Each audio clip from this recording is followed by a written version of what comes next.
coming from a failed politician. This is a very, very encouraging, behavior from delegates, as much as there will be contest here of leadership from hearing the speakers. I think we can't treat each other, like we are not allies. The ANC must have the ear to listen to its allies. Even the allies must have the ear to listen to the ANC.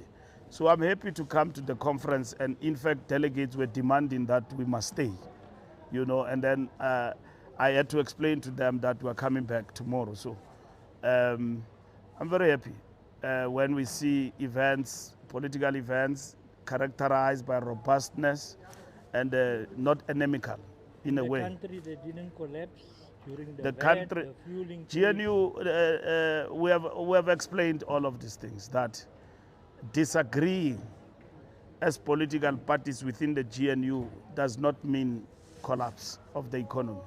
We have said it in the past that GNU is not a melting pot. You've got parties with different ideologies inside the GNU, which work for a common interest, national interest, which is South Africa. Make South Africa work. It's not going to be an easy journey.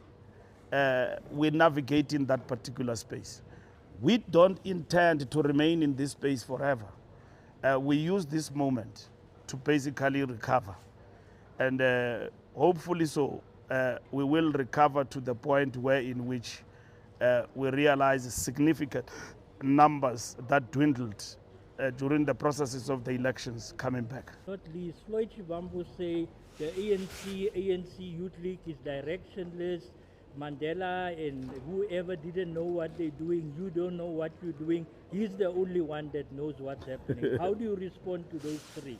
No, Floyd doesn't have any record of giving direction to anything.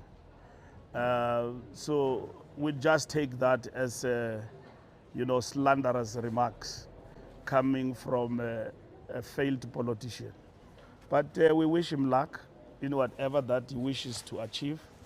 The ANC has got a guiding document that is reviewed from time to time, including the current implications of the moment we are in, of the GNU, to shape up the direction at all material times. So we don't do things because we are in accidents. So Floyd is in accident, and that accident looks like is a huge accident that he has come across. So when you are in an accident, you've got to go and fix the car, or you might as well be affected mentally and otherwise, because the accident was not just a head-on collision, it was heavy. And we understand that he is in a heavy accident. It's unbelievable that you can be in a party less than a year, and then you get chucked out from being promoted, to the highest position, and you craft constitutions, and people then just leave you and then deal with you in that way. So it must be understood that when you are faced with an accident, it's a horrible experience. So that's what is going through. At some point before the local government, the elections, the past elections here, we saw them just talking about them aligning now with the SACP and not the ANC. And we see them even here today, most of them, the president, the outgoing president, talking about how they're not happy with the government of national unity, including certain political parties that they reckon would reverse the gains of the workers over time. How do we give them assurance that indeed then where the tripartite alliance is concerned, and also the GNU, the center is still holding? The center is holding. This is a major decision that has been taken by the ANC, and it's not an easy decision. It is a result of the outcome of the election. So politically, we characterize it as a strategic setback. And we did not choose one or two political parties, because that will not be GNU. We worked with everybody. Others chose not to come.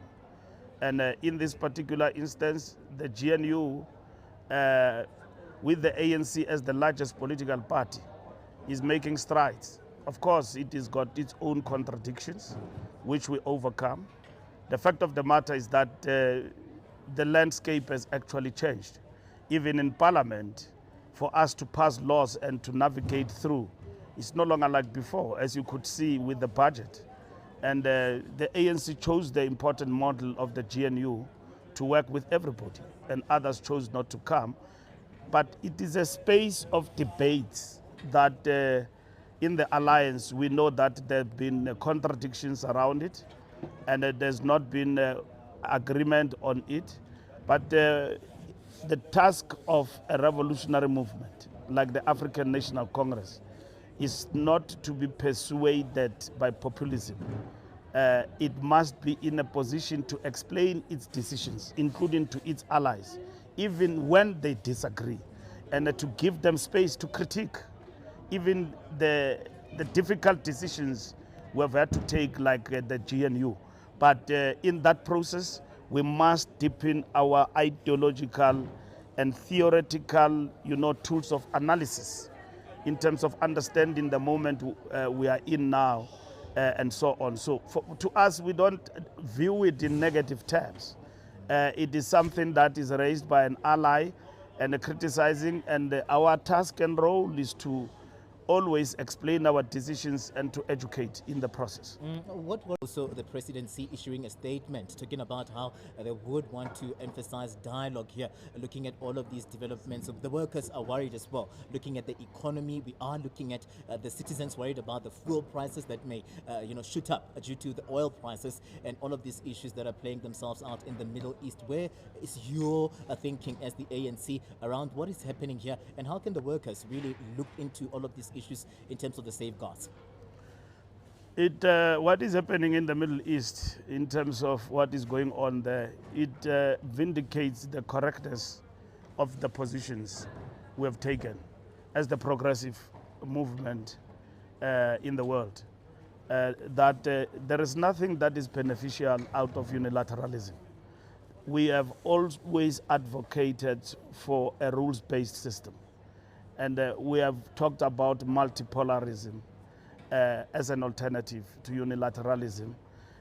We have seen that acting like a world policeman is not going to be beneficial to anything, but it will result in chaos.